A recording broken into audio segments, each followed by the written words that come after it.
আকাশবাণী খবর পড়ছি রঞ্জনা চৌধুরী। বিশেষ খবর। Chief of defence staff general Anil Chauhan আজ পুনরায় বলেছেন, পাকিস্তানকে রাষ্ট্রীয় মদতে সন্ত্রাসবাদ বন্ধ করতে হবে।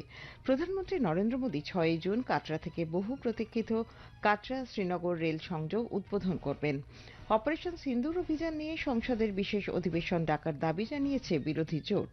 লাগাতার বর্ষণের জেরে উত্তর পূর্বাঞ্চলের বিভিন্ন রাজ্যে বন্যা পরিস্থিতি ভয়াবহ আকার ধারণ করেছে।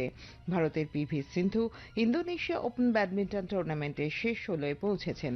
ফরাসি ওপেন টেনিস প্রতিযোগিতায় আরিয়ানা সাবালেঙ্কা মহিলাদের সিঙ্গলসের সেমিফাইনালে উঠেছেন।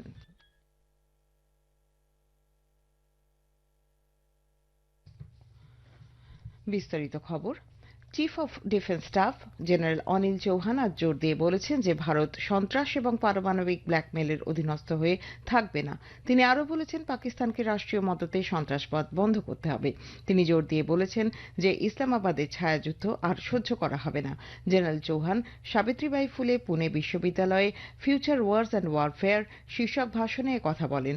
তিনি ভারতীয় সেনাবাহিনীর নতুন কৌশলের বিশদ বর্ণনা করে বলেন, তারা সন্ত্রাসবাদকে জল সহ কৌশলগত সম্পদের সঙ্গে সংযুক্ত করে সামরিক অভিযানে এক নতুন মাত্রা এনেছে।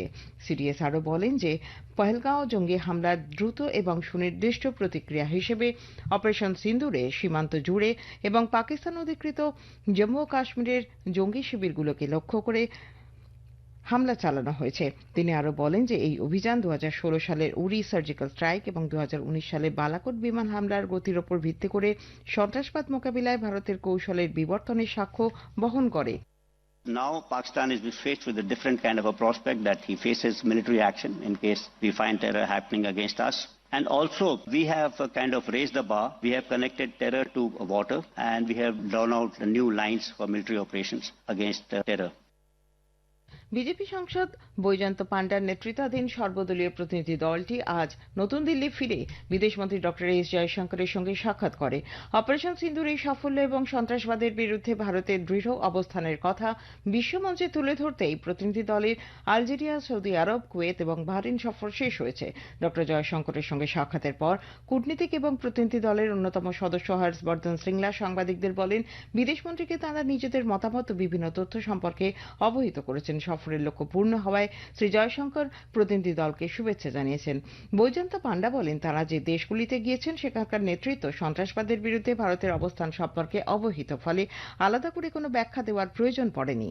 भारत की इतिहास ऐसी है कि हमें जस्टिफिकेशन देने की जरूरत नहीं है। हम वो देश हैं जो हजारों साल तक दुनिया के बहुत सारे जगहों से जो पीड़ित लोग उनको आश्रय दिए हैं। हम अहिंसा के देश हैं, जिसमें भारत का न्यू नॉर्मल कि हम आतंकवादी हिंसा को जरूर रिटेलिएट करेंगे और माप कर बिल्कुल प्रिसाइज तरफ से रिटेलिएट करेंगे। প্রধানমন্ত্রী নরেন্দ্র মোদী ৬ জুন কাটরা থেকে বহু প্রতীক্ষিত কাটরা শ্রীনগর রেল সংযোগ উদ্বোধন করবেন, যা জম্মু ও কাশ্মীরের রেল যোগাযোগের ক্ষেত্রে একটি ঐতিহাসিক মাইল ফলক। প্রধানমন্ত্রী বিশ্বের সর্বোচ্চ রেল সেতু আইকনিক চেনাব সেতু জাতির উদ্দেশ্যে উৎসর্গ করবেন। এছাড়াও প্রধানমন্ত্রী রিয়াসি জেলার প্রথম কেবল থেকে ঝোলানো রেল সেতু আঞ্জি খাত সেতু উদ্বোধন করবেন। প্রধানমন্ত্রী কাটরা স্টেডিয়ামে এক জনসভায় ভাষণ দেবেন। পহেলগাঁওয়ে সন্ত্রাসবাদী হামলা ও ভারতের অপারেশন সিন্দুর অভিযান নিয়ে সংসদে বিশেষ অধিবেশন ডাকার দাবি জানিয়েছে বিরোধী জোট। নতুন দিল্লিতে ইন্ডি জোটের বৈঠকের পর কংগ্রেস সাংসদ দীপেন্দর সিং হুডা আজ সাংবাদিকদের বলেন, ১৬টি রাজনৈতিক দল এই বিষয়ে প্রধানমন্ত্রী নরেন্দ্র মোদীকে চিঠি দিয়েছে। পহেলগাঁওয়ে পর্যটকদের উপর জঙ্গি হামলা এবং তার পরবর্তী সময়ে ভারতের সামরিক অভিযানের সময় সব বিরোধী রাজনৈতিক দলগুলি দেশের সেনাবাহিনী ও সরকারের পাশে দাঁড়িয়েছিল বলে তিনি জানান। 16 राजनीतिक दलों ने एक अपने सभी लीडर्स के माध्यम से एक चिट्ठी प्रधानमंत्री जी के नाम लिखी है। संयुक्त रूप से एक मांग उठाई है कि एक स्पेशल सेशन संसद का तुरंत बुलाया जाए। এদিন জোটের বৈঠকে যোগ দেয় কংগ্রেস, সমাজবাদী পার্টি, তৃণমূল কংগ্রেস, আরজেডি, শিবসেনা, উদ্ধব ঠাকরে গোষ্ঠীর সদস্যরা। লস্কর ই তৈবা এবং হিজবুল মুজাহিদের মতো জঙ্গি গোষ্ঠীর সঙ্গে জড়িত থাকার অভিযোগে জম্মু কাশ্মীরের ৩ সরকারি কর্মচারীকে বরখাস্ত করেছেন উপরাজ্যপাল মনোজ সিনহা। এই ৩ জন হলেন পুলিশ কনস্টেবল মালিক ইশফাক নাসির, স্কুল শিক্ষক এজাজ আহমেদ এবং সরকারি মেডিকেল কলেজের জুনিয়র অ্যাসিস্ট্যান্ট ওয়াসিম আহমেদ খান। ৩ জনকে পুলিশ গ্রেপ্তার করেছে। রাজস্থান পুলিশের গোয়েন্দা শাখা পাকিস্তানের হয়ে গুপ্তচর বৃত্তির অভিযোগে এক সহকারী প্রশাসনিক আধিকারিককে গ্রেপ্তার করেছে। শাকুর খান নামে ওই ব্যক্তি জয়সালমীরে এমপ্লয়মেন্ট অফিসে কর্মরত ছিল। পাক গোয়েন্দা সংস্থা আইএসআইকে বিভিন্ন কৌশলগত ও গোপন তথ্য তিনি সরবরাহ করতেন বলে অভিযোগ। পুলিশ জানিয়েছে ধৃত ওই আধিকারিক পাকিস্তানের দূতাবাসে কর্মরত এহসানুর রহিম ওরফে দানিশ এবং সোহেল কামালের সঙ্গে নিয়মিত যোগাযোগ রাখতেন। তিনি একাধিকবার পাকিস্তানে গিয়েছেন বলেও খবর। এদিকে আইএসআই এবং খালিস্তানি সমর্থক গোপাল সিং চাওলা ঘনিষ্ঠ এক গুপ্তচরকে গ্রেপ্তার করেছে পাঞ্জাব পুলিশ। গগনদীপ সিং নামে ওই ব্যক্তিকে গত সন্ধ্যায় তরণ থেকে পাকড়াও করা হয়।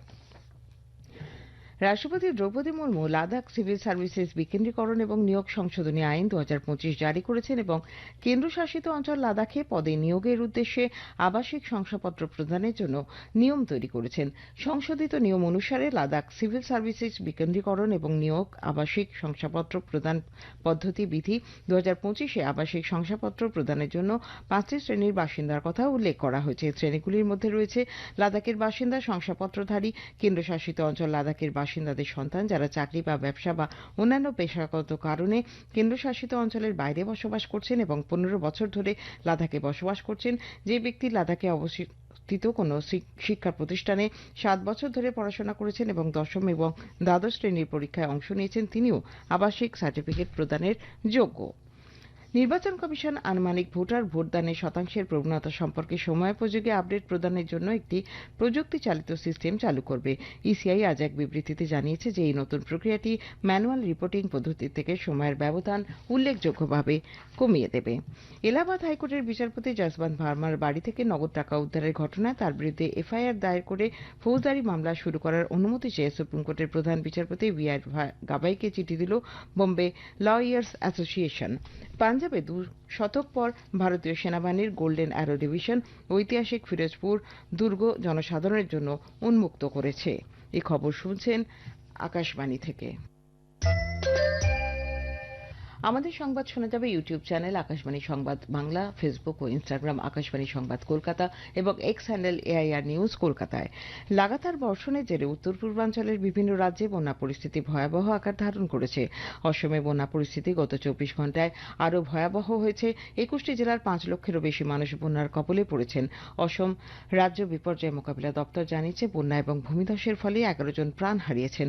প্রধানমন্ত্রী নরেন্দ্র মোদী অসমের মুখ্যমন্ত্রী হিমন্ত বিশ্ব শর্মার সঙ্গে রাজ্যের বর্তমান বন্যা পরিস্থিতি নিয়ে ফোনে কথা বলেছেন। প্রধানমন্ত্রী উদ্বেগ প্রকাশ করে জানিয়েছেন এই পরিস্থিতিতে কেন্দ্রীয় সরকার ত্রাণ ও পুনর্বাসনে পূর্ণ সহায়তা করবে। লাচেনের চাতেনে ব্যাপক ভূমিধসের ফলে সেনাবাহিনীর একটি ক্যাম্প ব্যাপকভাবে ক্ষতিগ্রস্ত হওয়ার পর শ্রী মোদী সিকিমের মুখ্যমন্ত্রী প্রেম সিং তামাংয়ের সঙ্গেও প্রাকৃতিক দুর্যোগ ও বন্যা পরিস্থিতি নিয়ে আলোচনা করেছেন। ভারতীয় বিমান বাহিনী সিকিমে ত্রাণ ও উদ্ধারের কাজ শুরু করেছে। উত্তর সিকিমের চাতেনে আটকে পড়া পর্যটকদের একটি দলকে তারা উদ্ধার করেছে। ভারতীয় আবহাওয়া দপ্তর উত্তর পূর্ব ভারতে কমলা সতর্কতা জারি করেছে।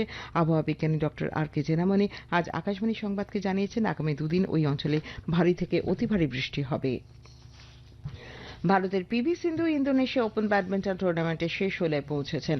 আজ টুর্নামেন্টের প্রথম দিনে মহিলাদের সিঙ্গলসের প্রথম রাউন্ডের ম্যাচে সিন্ধু জাপানের নজমি ওকুহারাকে 22-20, 21-23, 21-15 গেমে হারিয়ে দিয়েছেন। অপর ম্যাচে ভারতের মালবিকা বনসোদ ইন্দোনেশিয়ার পুত্রী কুসুমা ওয়ার্দানের বিরুদ্ধে দ্বিতীয় গেম চলাকালীন হাঁটুর চোটের কারণে খেলা ছেড়ে দেন।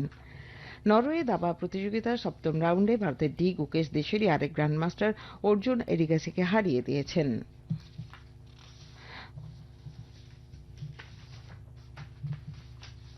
আরিয়ানা সাবালেঙ্কা ফরাসি ওপেন টেনিস টুর্নামেন্টে মহিলাদের সিঙ্গলসে সেমিফাইনালে পৌঁছেছেন। শীর্ষ বাছাই সাবালেঙ্কা আজ কোয়ার্টার ফাইনালে চীনের ঝিং কুইন ওয়েনকে 7-6, 6-3 স্ট্রেট সেটাই পরাজিত করে শেষ 4-এ পৌঁছেছেন। শেষ করার আগে খবরের বিশেষ অংশ আর একবার।